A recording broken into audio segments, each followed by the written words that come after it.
Hello viewers, notebook IAS के daily quiz program में आज का पहला प्रश्न है। Institute for economics and peace ने हाल ही में 2023 ग्लोबल पीस इंडेक्स यानी जीपीआई जारी किया है। यह सूचकांक विभिन्न क्षेत्रों में शांति को मापता है। पहला है सामाजिक सुरक्षा और संरक्षा, दूसरा है चल रहे घरेलू और अंतर्राष्ट्रीय संघर्ष और तीसरा है सैन्यीकरण। आपको बताना है उपर्युक्त में से कितने डोमेन सही है। तो इसका सही उत्तर है option C. Global peace index यानी GPI institute for economics and peace यानी आईईपी द्वारा तैयार किया जाता है और यह वैश्विक शांति के अग्रणी उपाय के रूप में कार्य करता है। रिपोर्ट शांति के रुझान, आर्थिक मूल्य और निर्माण के लिए रणनीतियों पर एक व्यापक और डेटा संचालित विश्लेषण प्रदान करती है। यह सूचकांक 3 क्षेत्रों में शांति को मापता है। पहला है सामाजिक सुरक्षा और संरक्षा, दूसरा है चल रहे घरेलू और अंतर्राष्ट्रीय संघर्ष और तीसरा है सैन्यीकरण। इसलिए विकल्प सी सही है। चलिए नजर डाल लेते हैं आज के दूसरे प्रश्न में। निम्नलिखित वायरस पर विचार करें। Coxsackie virus, echo virus, polio virus, hepatitis A virus.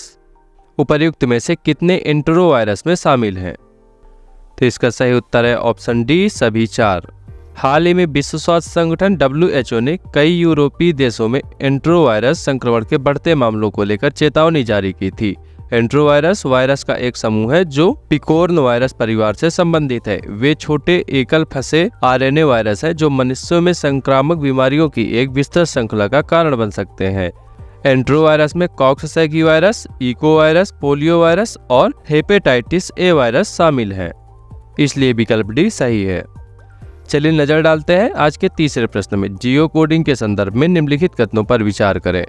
कथन 1 है, यह किसी स्थान के पते या वितरण को भौगोलिक निर्देशांक में परिवर्तित करता है। तथा कथन 2 है, इसे जीएसटीएन रिकॉर्ड में पते के विवरण की सटीकता सुनिश्चित करने और पता स्थान और सत्यापन प्रक्रिया को सुव्यवस्थित करने के लिए पेश किया गया है। उपर्युक्त कथनों के संबंध में निम्नलिखित में से कौन सा सही है? तो इसका सही उत्तर है ऑप्शन सी। कथन 1 सही है लेकिन कथन 2 गलत है। जियो कोडिंग किसी भी स्थान के पते या विवरण को भौगोलिक निर्देशांक में परिवर्तित करता है। यह एक बार की गतिविधि है और एक बार सबमिट करने के बाद पते में संशोधन की अनुमति नहीं है। इसे जीएसटीएन रिकॉर्ड में पते की विवरण की सटीकता सुनिश्चित करने और पते के स्थान पर सत्यापन प्रक्रिया को सुव्यवस्थित करने के लिए पेश किया गया है। यह मनरेगा के तहत बनाई गई संपत्तियों की जियो टैगिंग से अलग है। इसलिए विकल्प 3 सही है। देख लेते हैं आज का चौथा प्रश्न। जन प्रतिनिधित्व अधिनियम यानी आरपीए 1951 के संबंध में निम्नलिखित कथनों पर विचार कीजिए। पहला है, रिश्वतखोरी, अनुचित प्रभाव, झूठी जानकारी को आरपीए 1951 के तहत भ्रष्ट आचरण के रूप में परिभाषित किया गया है। दूसरा है, इसके तहत एक उम्मीदवार निदेशक या प्रबंध एजेंट नहीं होना चाहिए और न ही उसे किसी ऐसे निगम में लाभ का पद धारण करना चाहिए जिसमें सरकार की कम से कम 25% हिस्सेदारी हो। आपको बताना है उपरोक्त में से कौन सा विकल्प सही है। तो इसका सही उत्तर है ऑप्शन सी, 1 व 2 दोनों। संसद सदस्य की समाप्ति। चुनाव आचरण नियम 1961 भारत में जन प्रतिनिधित्व अधिनियम 1951 के तहत स्थापित नियमों का एक समूह है। आरपीए अधिनियम की धारा 123 के अनुसार भ्रष्ट आचरण वह है जिसमें एक प्रत्याशी चुनाव जीतने की अपनी संभावनाओं को बेहतर बनाने के लिए कुछ इस प्रकार की गतिविधियों में शामिल हो जाते हैं जिसके अंतर्गत रिश्वत, अनुचित प्रभाव, झूठी जानकारी, धर्म, नस्ल, जाति, समुदाय या भाषा के आधार पर भारतीय नागरिकों के विभिन्न वर्गों के बीच घृणा, दुश्मनी की भावना को बढ़ावा देना अथवा ऐसा प्रयास करना शामिल है। अतः कथन 1 सही है। आरपीए 1951 के अंतर्गत सांसद की अयोग्यता के प्रावधान। वह निदेशक या एजेंट नहीं होना चाहिए और न ही उसे किसी ऐसे निगम में लाभ का पद धारण करना चाहिए जिसमें सरकार की कम से कम 25% हिस्सेदारी हो। अतः कथन 2 सही है। चलिए नजर डालते हैं आज के 5वें प्रश्न में। निम्नलिखित कथनों पर विचार कीजिए। पहला है, भारत के ताइवान के साथ औपचारिक राजनयिक संबंध है लेकिन वह इसे एक राष्ट्र के रूप में मान्यता नहीं देता है। दूसरा है, ताइवान ने भारत में ताइपे आर्थिक और सांस्कृतिक केंद्र यानी Taipei economic and cultural centres यानी TECC खोले हैं। आपको बताना है उपर्युक्त में से कौन सा विकल्प सही है। इसका सही उत्तर है ऑप्शन बी, केवल 2।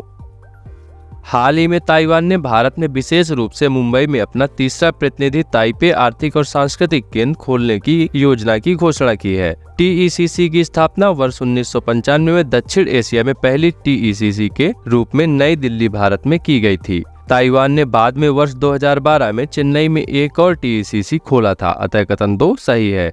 भारत और ताइवान के बीच औपचारिक राजनयिक संबंध नहीं है, लेकिन वर्ष 1995 से दोनों पक्षों ने एक दूसरे की राजधानियों में प्रतिनिधि कार्यालय को स्थापित किया है, जो वास्तविक में दूतावासों के रूप में कार्य करते हैं। अतः कथन एक सही है। देखते हैं आज का छठा प्रश्न। कार्यकारी मजिस्ट्रेट यानी ईएम के संदर्भ में निम्नलिखित कथनों पर विचार कीजिए। पहला है, ईएम कार्यकारी शाखा का एक अधिकारी होता है जिसके पास भारतीय दंड संहिता यानी आईपीसी और आपराधिक प्रक्रिया संहिता सीआरपीसी दोनों के अंतर्गत शक्तियां प्राप्त है। दूसरा है, इनकी नियुक्ति राज्य सरकारों द्वारा की जाती है जब वे शांति और व्यवस्था बनाए रखने के संबंध में जांच करने समय न्यायिक प्रकृति के कार्य करते हैं, तब वे कभी कभी अदालतों की तरह कार्य करते हैं। आपको बताना है उपरोक्त में से कितने विकल्प सही है। तो इसका सही उत्तर है ऑप्शन ए, केवल एक। सीआरपीसी मजिस्ट्रेट को दो प्रकारों में वर्गीकृत करता है, कार्यकारी मजिस्ट्रेट और न्यायिक मजिस्ट्रेट। सीआरपीसी की धारा 3 क्लॉज 4 दोनों के बीच बेहतर संबंधों को लागू करती है। एक कार्यकारी मजिस्ट्रेट यानी ईएम कार्यकारी शाखा का एक अधिकारी होता है जिसके पास भारतीय दंड संहिता यानी आईपीसी और आपराधिक प्रक्रिया संहिता यानी सीआरपीसी दोनों के अंतर्गत शक्तियां होती हैं। अतः कथन एक सही है। ईएम की नियुक्ति राज्य सरकारों द्वारा की जाती है और वे मुख्य रूप से कानून तथा व्यवस्था बनाए रखने एवं पुलिस और प्रशासनिक कार्य करने पर ध्यान केंद्रित करते हैं। अतः कथन 2 सही नहीं है। नजर डालते हैं आज के 7वें प्रश्न में। सिंधु नदी जल संधि के संदर्भ में निम्नलिखित कथनों पर विचार कीजिए। पहला है, इस संधि के तहत 3 पूर्वी नदियों यानी रावी, ब्यास और सतलुज को भारत के लिए प्रतिबंधित उपयोग हेतु आवंटित किया गया है। 3 पश्चिमी नदियों सिंधु, झेलम और चेनाब को पाकिस्तान के लिए प्रतिबंधित उपयोग हेतु आवंटित किया गया। दूसरा है, भारत के पास घरेलू, गैर उपयोग और कृषि उद्देश्यों के लिए पश्चिमी नदियों के सीमित उपयोग की अनुमति है। उपर्युक्त कथनों में से कितने सही हैं? तो इसका सही उत्तर है ऑप्शन सी, 1 व 2 दोनों। भारत और पाकिस्तान ने 9 वर्ष की बातचीत के बाद सितंबर 1960 में सिंधु जल संधि यानी IWT जल साझाकरण संधि पर हस्ताक्षर किए। इस संधि का उद्देश्य भारत और पाकिस्तान के बीच सीमा पार जल संसाधनों के सहयोग तथा शांतिपूर्ण प्रबंधन को बढ़ावा देना है। इस संधि के तहत 3 पूर्वी नदियों रावी, ब्यास और सतलज को अप्रतिबंधित उपयोग के लिए भारत को आवंटित किया गया है। पाकिस्तान के अप्रतिबंधित उपयोग के लिए 3 पश्चिमी नदियां सिंधु, झेलम और चेनाब आवंटित की गई हैं। अतः कथन एक सही है। भारत के पास घरेलू, गैर उपयोग और कृषि उद्देश्यों के लिए पश्चिमी नदियों के सीमित उपयोग की अनुमति है। अतः कथन 2 सही है। नजर डाल लेते हैं आज के 8वें प्रश्न में। Association of world election bodies यानी एवेब के संदर्भ में निम्नलिखित में से कौन सा कथन सही नहीं है?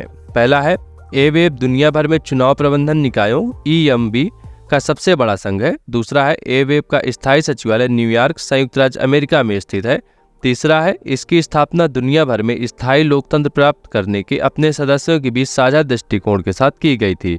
चौथा है, एवेब विभिन्न चुनाव प्रबंधन प्रथाओं का अध्ययन करने और EMB के अन्य सदस्यों के साथ ज्ञान साझा करने के लिए विभिन्न देशों में चुनाव आगंतुक और अवलोकन कार्यक्रम भी चलाता है।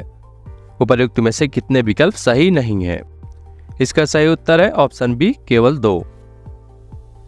विश्व चुनाव निकायों का संघ एवेब दुनिया भर में चुनाव प्रबंधन निकायों यानी EMB का सबसे बड़ा संघ है।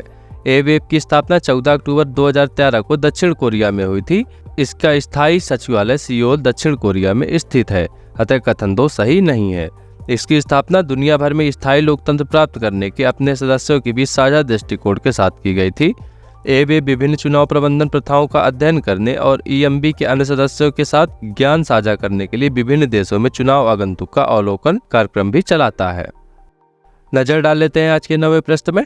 निम्नलिखित कथनों पर विचार कीजिए। पहला है, अनैतिक व्यापार निवारण अधिनियम 1956 यानी ITPA देह व्यापार के लिए तस्करी की रोकथाम हेतु एक प्रमुख कानून है।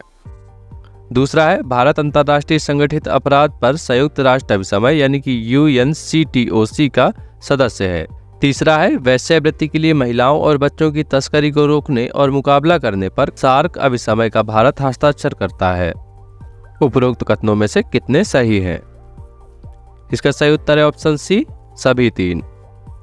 अनैतिक व्यापार निवारण अधिनियम 1956 यानी ITPA देह व्यापार के लिए तस्करी की रोकथाम हेतु प्रमुख कानून है। महिला और बच्चों की तस्करी से संबंधित अन्य विशिष्ट कानून बनाए गए हैं। बाल विवाह प्रतिषेध अधिनियम 2006, बंधुआ श्रम प्रणाली उन्मूलन अधिनियम 1976, बाल श्रम निषेध और विनियमन अधिनियम 1986 व मानव अंग प्रत्यारोपण अधिनियम 1994। अंतर्राष्ट्रीय सम्मेलन, अंतर्राष्ट्रीय संगठित अपराध पर संयुक्त राष्ट्र कन्वेंशन यानी कि UNCTOC महिलाओं और बच्चों की तस्करी को रोकने, शोषणकारियों और अपराधियों को दंडित करने के लिए एक प्रोटोकॉल है तथा भारत भी इसका हस्ताक्षर करता है। वैश्यावृत्ति के लिए महिलाओं और बच्चों की तस्करी को रोकने तथा मुकाबला करने पर सार्क अभिसमय भारत इसका हस्ताक्षर करता है। देख लेते हैं आज का आखिरी प्रश्न। नगर आरक्षित अनुपात यानी CRR के संदर्भ में निम्नलिखित कथनों पर विचार कीजिए। पहला है, यह एक मौद्रिक नीति उपकरण है जिसका उपयोग केंद्रीय बैंकों द्वारा अर्थव्यवस्था में ऋण की उपलब्धता को विनियमित एवं नियंत्रित करने के लिए किया जाता है। दूसरा है, यह जमा का न्यूनतम प्रतिशत है जिसे एक वाणिज्यिक बैंक को नकदी, सोना या अन्य प्रतिभूतियों के रूप में मान्य रखना होता है। उपर्युक्त कथनों में से कौन सा ऐसे सही है? तो इसका सही उत्तर है ऑप्शन सी, 1 और 2 दोनों। CRR और SLR दोनों मौद्रिक नीति उपकरण हैं जिनका उपयोग केंद्रीय बैंकों द्वारा अर्थव्यवस्था में ऋण की उपलब्धता को विनियमित एवं नियंत्रित करने के लिए किया जाता है। CRR के तहत वाणिज्यिक बैंकों को केंद्रीय बैंक के पास एक निश्चित न्यूनतम जमा राशि यानी कि NDTL आरक्षित रखनी होती है, अतः कथन 1 सही है। SLR जमा का न्यूनतम प्रतिशत है जिसे एक वाणिज्यिक बैंक को नकदी, सोना या अन्य प्रतिभूतियों के रूप में बनाए रखना होता है, अतः कथन 2 सही नहीं है।